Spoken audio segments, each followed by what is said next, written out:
You showed up to college. You picked English composition. Maybe because you love writing. Maybe because it sounded easier than calculus. Maybe because your advisor said it fulfilled a requirement and you nodded like you understood what that meant. Either way, you're here now. And here's the thing nobody told you before you signed up. English composition isn't really about writing. Not at first. It's about thinking. It's about figuring out how ideas connect, how arguments are built, how language actually works when someone is trying to persuade you of something, or when you're trying to persuade someone else. It's the degree that teaches you what every other degree assumes you already know. So let's do this. 4 years. Compressed. Starting now. Year 1. You think you know how to write. You got good grades in high school. Your English teacher said your essay on The Great Gatsby showed real insight. You typed 800 words, hit submit, and felt pretty good about yourself. Then you get to college composition and your professor hands back your first paper with more red ink than black. Welcome. The first thing they're going to break down and rebuild is the thesis statement. You've heard this word 1,000 times. You've written it 1,000 times. You've also been doing it wrong 1,000 times. A thesis is not a fact. Shakespeare wrote Hamlet is not a thesis. A thesis is a claim, a debatable, specific, arguable position that your entire paper is going to defend. Shakespeare's Hamlet uses Ophelia's madness to expose the cost of patriarchal silence. That's a thesis. It makes a claim. Someone could disagree with it. And now you have something to actually prove. This matters because everything in academic writing flows from that one sentence. Your body paragraphs, they exist to support it. Your evidence, it has to connect back to it. Your conclusion, it's not a summary, it's the payoff of that argument. Every sentence in the paper is either doing work toward proving your thesis or it needs to be cut. That's the first real lesson. Every word must earn its place. Then comes paragraph structure. Not the 5-paragraph essay you learned in middle school. That's a training wheel, and they're coming off now. Real academic paragraphs follow a tighter logic. You make a claim. You provide evidence. You analyze what that evidence actually proves. You connect it back to your thesis. That's it. No filler. No since the dawn of time. No Webster's Dictionary defines writing as, if you start a paper with Webster's Dictionary defines, your professor will lose 10 years off their life. Don't do that. You also learn audience awareness in year 1. This is huge and most students blow past it. Every piece of writing has an audience. The way you text your friend is different from how you write a cover letter, which is different from how you write a research paper, which is different from how you write a personal essay. Same brain. Different registers. Academic writing is formal, precise, and evidence-based, but that doesn't mean it has to be boring. It means it has to be clear. Clarity is the entire game. And then there's grammar, not the rules you memorized for a test. The actual understanding of why sentences work, why some sentences feel sluggish and others feel sharp. Subject-verb agreement, pronoun reference. Dangling modifiers, the things that make sentences accidentally hilarious. Walking down the street, the trees were beautiful. Who was walking? The trees? Congrats, your trees are sentient now. Punctuation is also not decoration. A comma isn't just a pause. A semicolon connects two independent clauses of equal weight. A colon introduces. A dash interrupts. Dramatically, these tools shape how a reader experiences your ideas. Use them wrong and your reader stumbles. Use them right and they don't notice at all, which is the goal. Year 1 is about foundations. It feels slow. It feels like you already knew this. You didn't. Now you do. Year 2. Now things get interesting. Research writing is where most students either level up or completely fall apart. The assignment is simple. Find sources, use them, cite them. The reality is, find credible sources, actually read them, understand them, integrate them without plagiarizing, cite them in a format that makes your eyes bleed, and somehow make all of it sound like one coherent argument. Let's start with sources. Not all sources are equal. A Wikipedia article is not a source. It's a starting point. A peer-reviewed journal article is a source. A newspaper from a reputable outlet is a source. Your cousin's blog post is not a source. Even if your cousin makes some genuinely good points, peer-reviewed means that before the article was published, other experts in the field read it, critiqued it, and confirmed it met a certain standard of evidence and methodology. That's the bar for academic writing. You're not just collecting opinions. You're engaging with knowledge that has been verified. Then you learn citation formats, MLA, APA, Chicago. These aren't arbitrary bureaucratic torture. They're systems that allow readers to trace exactly where your information came from. MLA is common in humanities. APA dominates social sciences and psychology. Chicago is used in history and some other fields. They differ in how they format in-text citations, how they structure a bibliography, and how they handle things like page numbers and publication dates. The rule: learn whichever one your professor requires. Learn it correctly, because a paper with brilliant ideas and sloppy citations still loses points. Presentation is part of the argument.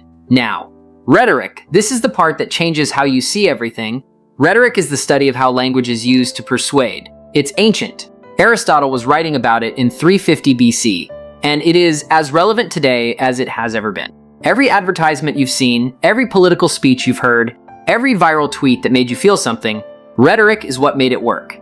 Aristotle gave us the three pillars: ethos, pathos, logos. Ethos is credibility. Why should anyone believe you? Are you qualified? Do you have evidence? Have you cited sources? Are you presenting yourself as trustworthy? When a doctor tells you to take a medication, you probably believe them. When a random stranger on the internet tells you the same thing, you hesitate. That's ethos at work. Pathos is emotional appeal.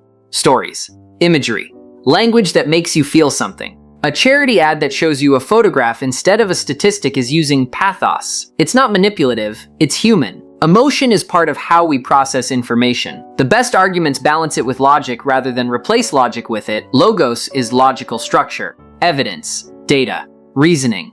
The actual argument. Does your claim follow from your evidence? Are there holes in your logic? Are you committing any fallacies? And that's where logical fallacies come in. These are errors in reasoning that make arguments look valid when they're not. Ad hominem. Attacking the person instead of the argument. You can't trust his climate research because he drives a big car. The car has nothing to do with the data. Straw man. Misrepresenting someone's argument to make it easier to knock down. She said we should reduce meat consumption. She wants to ban all food and let everyone starve. That's not what she said. Dichotomy. Presenting two options as if they're the only options when there are actually more. You're either with us or against us. There's a whole spectrum in the middle. Appeal to authority. Using someone's fame or status as proof of a claim. This celebrity takes this supplement, so it must work. Celebrities are not scientists. Slippery slope. Assuming that one small step will inevitably lead to an extreme outcome with no evidence for that chain of events. Learning these doesn't make you cynical. It makes you precise. It means when you read an argument, or when you write one, you can check whether it actually holds up under pressure. Year 3. By now you can write a research paper. You understand rhetoric. You've survived citations. Now the work gets deeper. Literary analysis is not about summarizing what happened in a book. Your professor knows what happened in the book. They've read it 17 times. What they want to know is what you think it means, and more specifically, what evidence from the text supports that interpretation. This is close reading. You stop and look at specific words, specific sentences, specific images. Why did the author choose this word and not another one? What does this recurring symbol represent? How does the structure of the narrative reinforce its themes? You learn critical lenses. Different frameworks for analyzing texts. Feminist criticism looks at how gender and power operate in a text. Marxist criticism examines class, economics, and material conditions. Psychoanalytic criticism explores the unconscious desire and identity. Post-colonial criticism interrogates colonialism, race, and representation.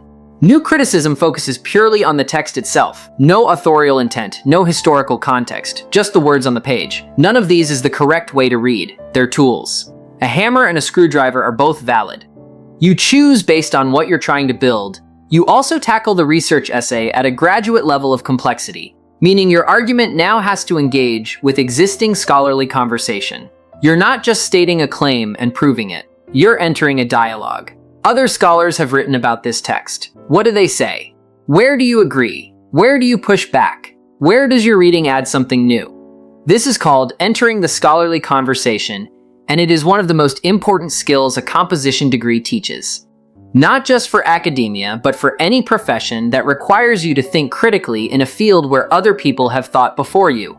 You also study creative nonfiction and personal essay, two genres that seem soft but are technically demanding. A personal essay isn't a diary entry. It has a thesis, it has structure, it uses narrative, imagery, and voice to make an argument, usually about something universal, through something specific and personal. Joan Didion writing about her grief isn't just sad. It's an argument about how we construct meaning after loss. David Sedaris writing about his family isn't just funny, it's a commentary on class, dysfunction, and the stories we tell ourselves. Voice is the technical term for the quality in writing that makes it sound like a specific human being rather than a generic document.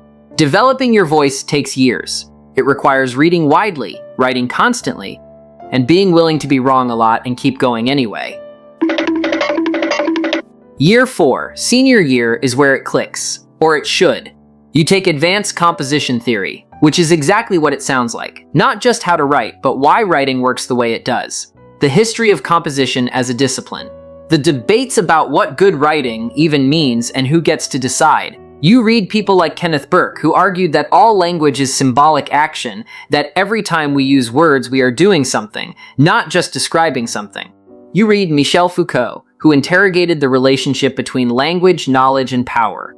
Who gets to define what counts as legitimate discourse? Whose voices have been historically excluded from academic writing and why?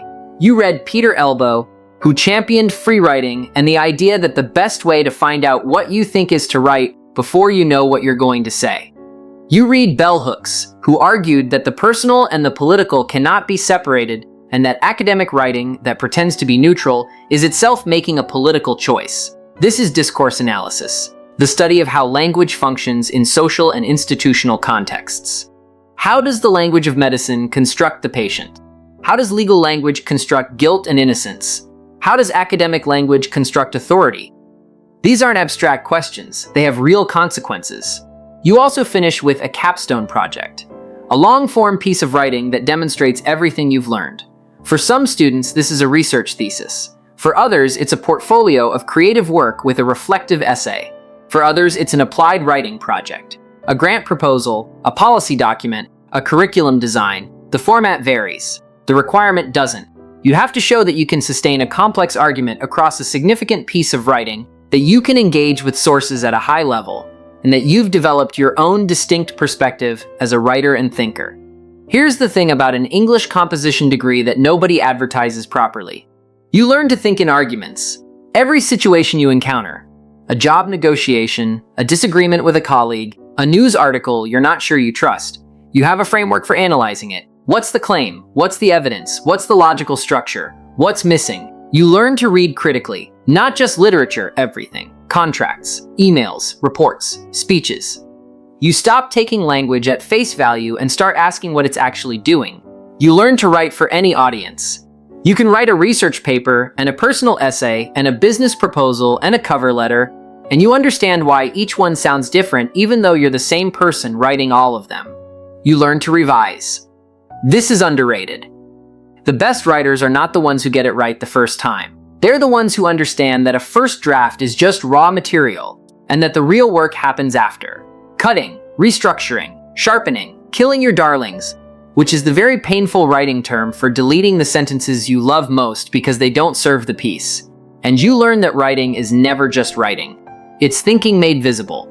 Every word you put on a page is a decision. Every sentence is a choice about what matters and what doesn't. Every paragraph is a small argument. Every essay is a larger one. That's what 4 years of English composition actually teaches you. Not grammar rules, not citation formats, not how to write a 5-paragraph essay. It teaches you that language is power, that clarity is a form of respect, that the ability to construct a coherent argument and communicate it precisely is one of the most transferable, durable, genuinely useful skills a human being can have. So yeah, maybe you picked because it sounded easier than calculus. Turns out it wasn't easier. It was just harder in a different way.